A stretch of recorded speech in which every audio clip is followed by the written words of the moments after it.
poder de Deus na sabedoria dos homens.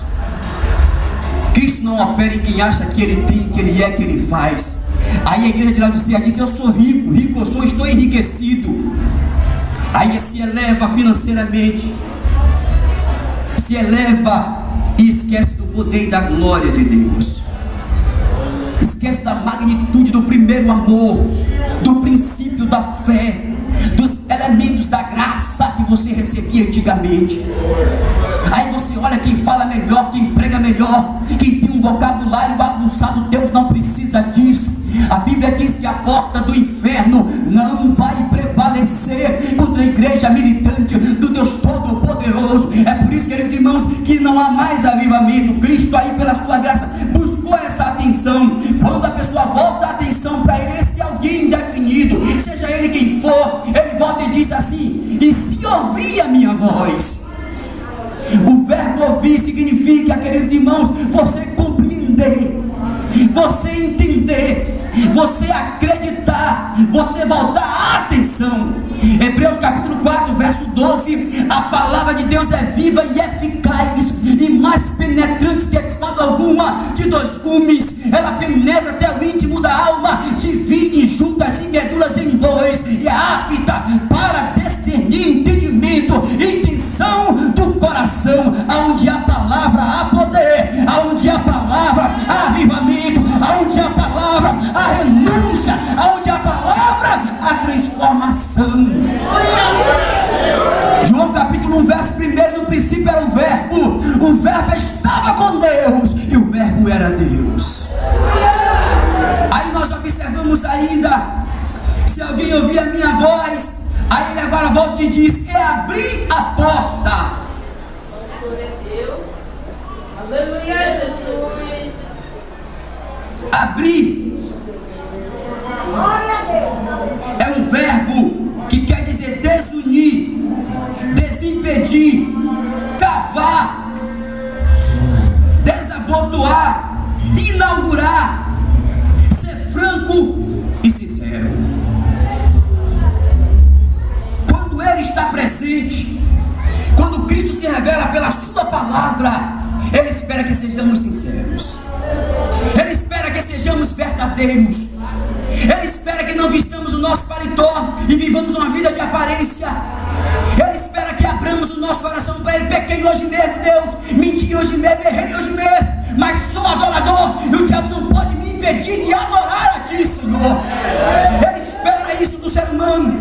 Observe, primeiro Ele age, depois que Ele age, Ele quer uma reação do homem. Toda ação tem uma reação. Se você abrir, Ele vai entrar.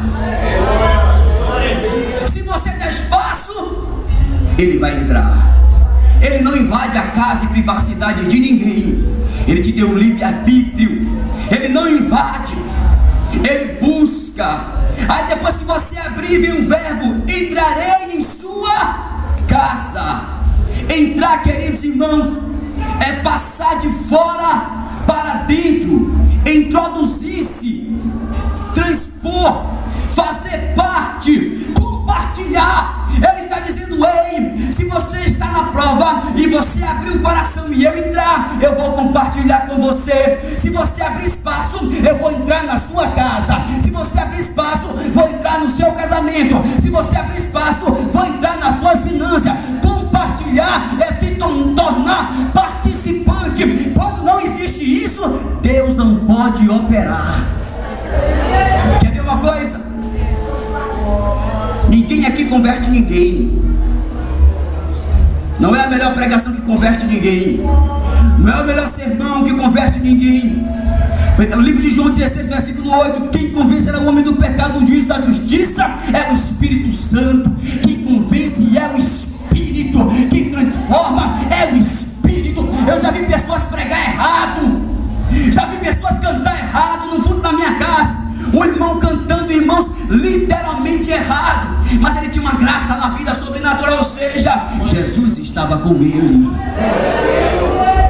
Ele cantando, a minha cunhada desviada do evangelho ouviu o louvor, saindo da cozinha descontrolada, dizendo: aonde é isso? Que unção é essa? Que poder é esse? Que graça é essa? Isaías 10, verso 26 e 27. 17, a Bíblia diz: porque a unção despedaçará o jugo. Se você tiver vida, tiver Ele na sua casa, o nome dele vai ser glorificado no seu lar.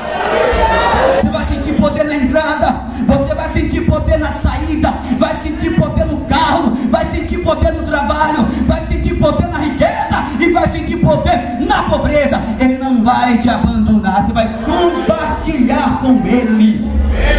Glória a Deus. Depois que você abrir, que você compartilhar, Ele entra em sua casa.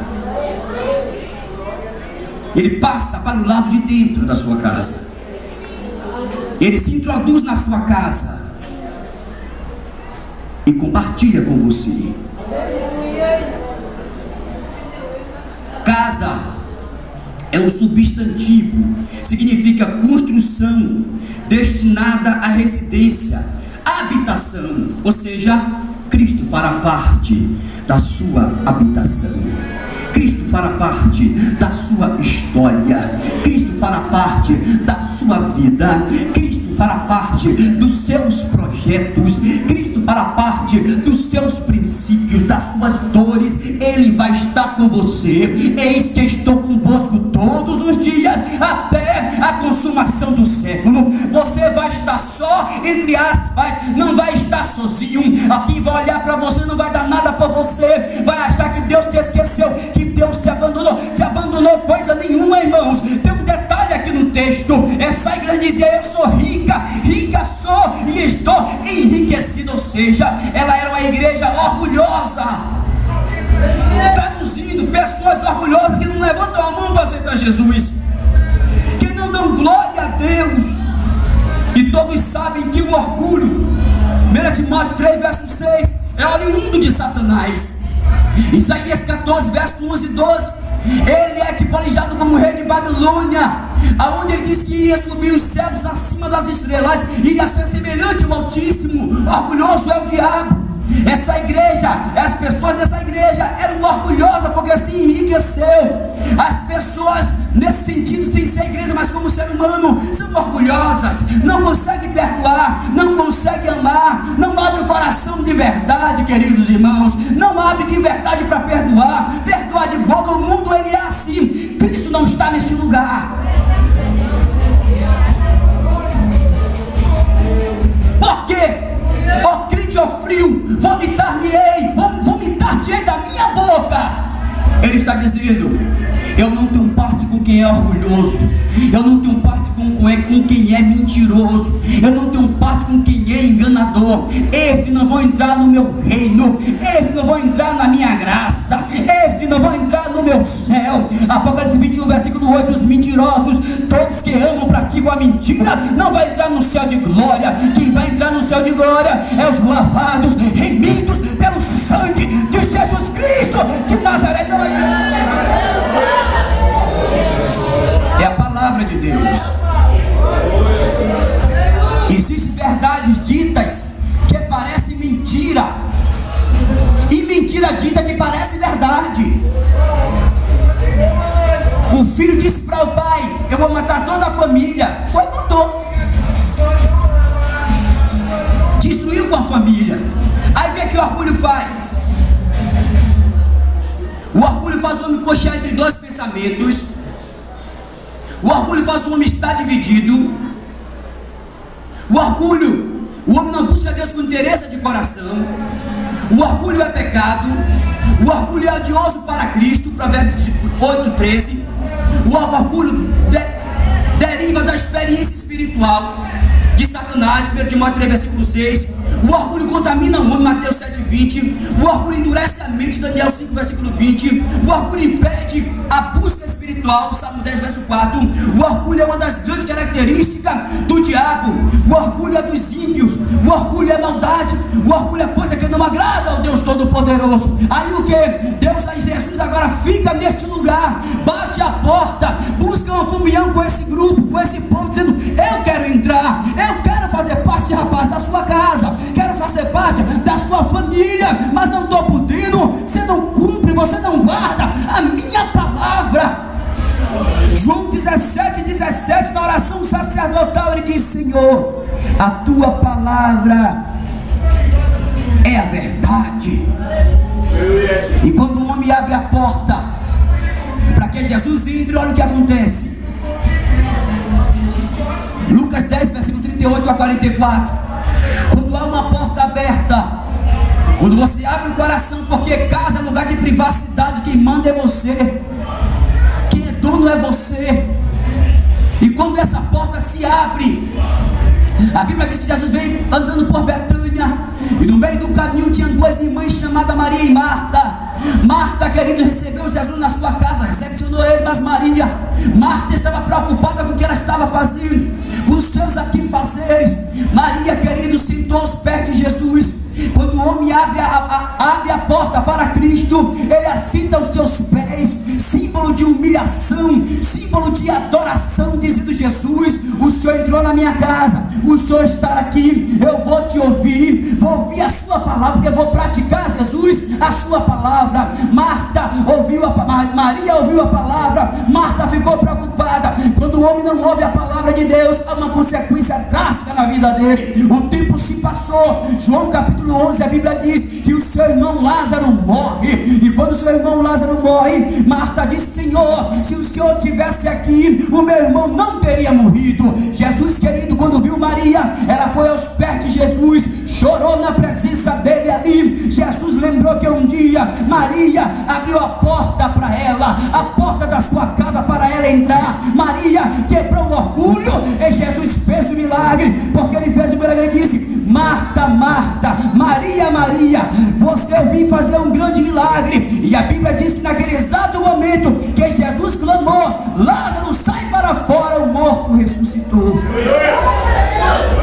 Mas Jesus, ela abriu a porta para Jesus, ela abriu o coração para Jesus, ela abriu espaço para Jesus, ela deixou Jesus reinar. Muitas vezes, irmãos, recebemos mais o profeta do que a palavra, guardamos mais o que o profeta diz do que a palavra. Deus tem compromisso com a sua palavra. É a palavra que transforma, é a palavra que dá vida.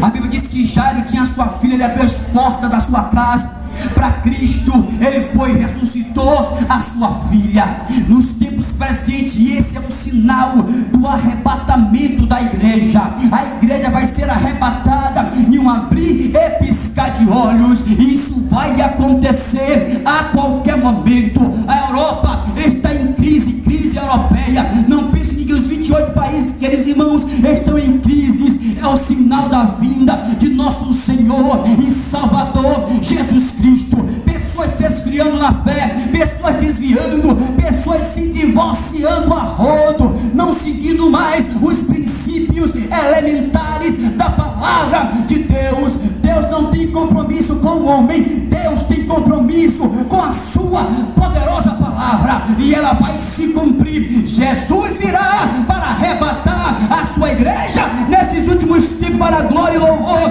do teu santo nome. Por isso, tinha um homem lá na minha cidade, que ele ouviu a mensagem, ele era do tráfico e continuava traficando. Começamos a orar, Deus converte esse homem ou leva. Ele o viu, foi na igreja, eu estava pregando, ele aceitou Jesus, depois voltou para a vida, buscou a macumba na época, tomou 7 tiros, irmãos, perdeu sua vida. Diz que ele aceitou no último momento. A sua esposa e seus filhos aceitou Jesus como único e suficiente Salvador. A igreja ainda é poder de Deus na terra. Eu acredito nisso, que quando o irmão tem passado um tipo de dificuldade psicológica, muitos buscam os profissionais da área, mas não tem mais pessoas habilitadas, preparadas para dar conselho pelo poder da palavra do Deus Todo-Poderoso. Por isso que estamos vivendo esse tempo de crise, tempo de dificuldade, e vai acontecer todos os anos, todos os tempos, mas não podemos, queridos irmãos, deixar Jesus de fora. Deixe Ele operar na minha, na sua, na nossa vida, e seu nome será exaltado, o seu nome será engrandecido. Essa palavra tem que ser pregada em tempo e fora de tempo, para a glória do Deus Todo-Poderoso. Aí você vai dizer: eu e minha casa servimos ao Senhor. Não tem para onde correr. Eu estava conversando com o pastor hoje, e ele disse que tentaram turbar sua mente. Ele quase abandonou Jesus. Ele foi no médico, o médico disse que não tinha jeito para ele. Não tinha cura para ele, o seu olho cresceu, irmãos, ficou grande, saiu assim da face. Não tem mais jeito para você. Acabou para você.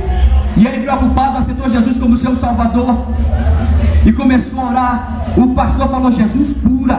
Se você acreditar, Jesus cura. A médica disse: não tem jeito, você vai ficar assim pro resto da sua vida. E ele foi buscando. Quando foi um dia, ele dormiu e acordou. Quando ele acordou curado. E quando a médica ouviu pela outra vez, disse assim: rapaz, você está curado. Ele disse: porque eu sirvo ao nosso Senhor e Salvador Jesus Cristo. Eu me lembro, queridos irmãos, que um rapaz doutor em mestrado, doutor na faculdade, fez apologia ao candomblé, já estava, querido, não cria mais em Deus. Um dia ele entrou pela porta da igreja, sentou no fundo da igreja, transviado de crente, dizendo assim: eu vou me vestir de crente para ninguém me conhecer. O irmão estava pregando, dando a mensagem de Deus. Cristo estava com ele. Ele disse: entrou uma pessoa aqui essa noite, sentou no fundo da igreja, não é crente. Olha, Deus manda lhe dizer que Ele vai transformar a sua vida. Ele era ateu, não cria em Deus. Ele digo mais: Deus vai usar uma irmã para falar com você. A irmã, querido, saiu do banco, foi até ele, disse: olha, Deus hoje te dá uma oportunidade. Ele levantou a mão e aceitou Jesus como único e suficiente Salvador. Ei, Deus te escolheu para esse último tempo e tempos. Deus te levantou para esses últimos tempos. Não importa o que pensam, não importa o que acham, não importa o que digam, seja você um instrumento vivo nas mãos do Deus Todo-Poderoso. A gente começa a orar e diz: Deus, a gente ora e diz: Deus, manda alguém, usa alguém. É assim que a gente faz, mas não adianta. Se Deus não estiver na sua vida conjugal, como eu preguei aqui, uma vez que eu preguei aqui, acabou. A minha esposa foram 15 anos, 13 sem fazer a obra. Hoje ela me ajuda. Se você não estiver na posição, o milagre não vai acontecer. Não adianta. Você vai usar todos os seus recursos. Você vai pregar toda a hermenêutica, toda a homilética, vai conhecer tudo. Mas se Jesus não estiver, nada vai acontecer. Se Jesus não fizer, nada vai acontecer. Eu estava na minha casa e de repente um rapaz entrou na minha casa. O pai dele se levantou contra o meu irmão. Um se levantou contra o som da igreja. Ele aumentava o som nas alturas. A minha esposa teve uma revelação. Ela disse: meu filho, eu sonhei que um homem dessa casa e Deus matava ele. Deus mata, irmãos. Eu era contra isso antigamente, mas eu vi que mata, que você é doida, matava. Ele morria na frente da igreja. Assim se cumpriu. Os irmãos botavam as bugigangas para vender. Ele metia fezes nos irmãos, metia urina nos irmãos. Quando foi um dia, irmãos, ele veio da sua garagem andando, chegou em frente à igreja, ele caiu e tombou. Os crentes foram para ajudar, ele não aceitou ajuda. Ali ele morreu, veio a óbito. Entrou outro homem na mesma casa que ele entrou e disse: eu vou fazer algo com o seu irmão, ele está me perseguindo. Só porque o meu irmão falou para ele não ligar o som alto, ele começou a tentar fazer um mal com o meu irmão. Uma semana depois ele veio a óbito. A obra de Deus não para por causa do homem. Deus é o dono da obra e Deus levanta pessoas para a glória e louvor do teu santo nome. Começamos com 6 pessoas ali, temos mais de 150 pessoas. A obra é de Deus. Só tem um detalhe: sem Jesus nada você vai poder fazer. Sem Jesus nada, ninguém vai poder fazer. Então eu quero pedir permissão ao pastor aqui, pastor Juarez. Eu quero orar pela sua vida. Queria que você ficasse de pé juntamente comigo. Eu quero orar por você agora. Sem Cristo, ele diz: sem mim nada você pode fazer. Não adianta, você vai correr para onde você correr. Sem a palavra nada pode acontecer. Não tem ministério, não tem interesse. Você vai usar todos os projetos. Eu conheci uma irmã que ela casou, e quando ela casou, o esposo abandonou ela. Ele abandonou, saiu de casa. 5 5 anos.